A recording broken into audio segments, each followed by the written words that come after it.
Your prime minister, a man who decided that there was no business case for Canadian natural gas, despite the fact that all of your customers thought there was a business case, has decided to pursue other employment opportunities, depending on how your country chooses to replace him. By the way, I'm not one who believe that Americans should lecture other people on politics.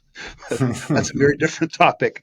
Depending on how you choose to replace him, I think what happens today is an important game changer for the Canadian oil and gas business. Hmm. There have been obstacles that were legislative, which is to say de jure obstacles, which could change, but there were de facto obstacles too. And I think those obstacles are gone, or at least have the potential to be gone, depending on how Canada chooses to replace her prime minister. Mhm. And the equity prices around the Canadian oil and gas sector have been ridiculously cheap, even considering the constrained outlook for both Canadian oil and gas. So I think that Canadian equity investors in oil and gas can look forward to a double bounce, which is to say that Canadian oil and gas becomes attractively priced relative to its pricing, and the pricing changes as a consequence of a change in government. Hmm. This, I think, will potentially be doubly true because of a change in U.S. administration.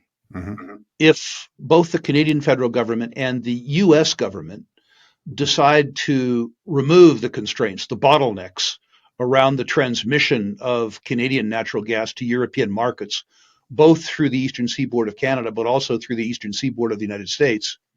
And if the constraints around the Keystone Pipeline, moving Canadian heavy oil, particularly sour crude, from constrained Canadian markets to really desperate U.S. Gulf Coast markets. The benefits that accrue to investors in Canadian oil and gas industry over the next 5 years should be substantial.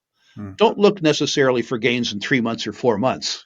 Understand that markets take a long time to work, but something very profound happened today. And I hope that your listeners study that change and study how to take advantage of it.